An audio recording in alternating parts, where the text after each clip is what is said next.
Hi everyone, welcome to the tutorial and let's see how we manage our files of our device storage from the app and how the file system works here.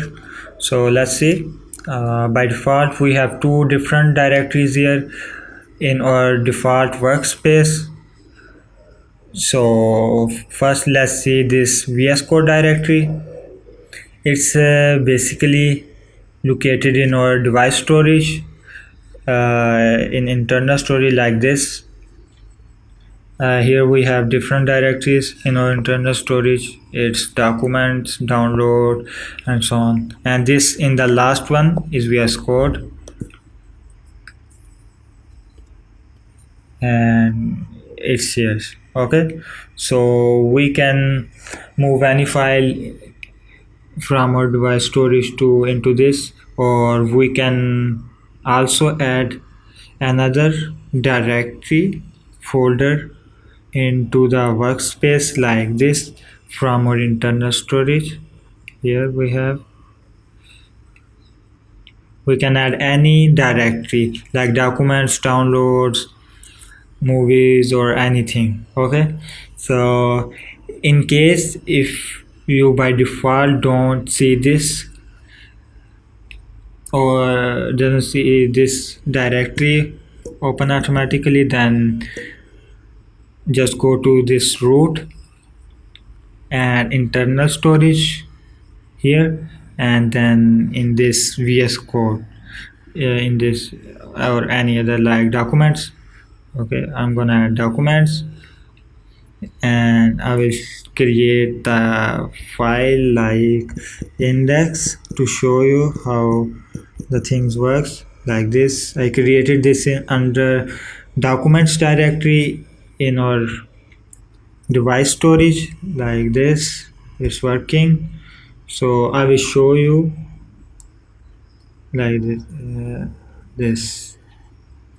Now in internal storage, device storage, I have this documents directory here, as you can see here.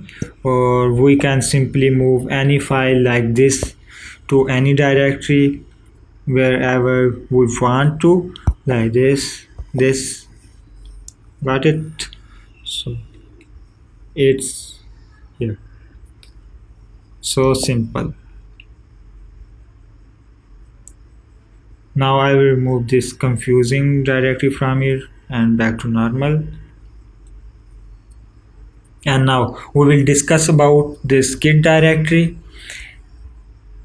It's basically here because these days Android doesn't allow apps to run or execute a program files directly from internal storage. Like if you try to run a C++ compiled executable from a terminal or debug tool and the file is stored in internal storage, then it's not gonna work.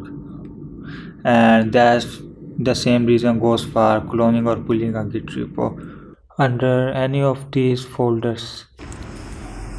Like I can't clone the repo inside VS Code, so we have this Git directory added here. You can clone any repo here, work on it, and then just move it into this VS Code folder. And I have made a separate video that covers everything about Git. You can check it out from the I button. So I will show you where this Git directory is, so in case we accidentally move it from the workspace, so we can add it back like this. Add directory, we will go to the root. It's basically the Ubuntu file system here, and we added it internal storage here, linked it, and now I will go to the home default user. It's VS Code. Okay, or then Git, it's or directory. So I hope you got the idea how the file system works here, and so see you soon in the next one.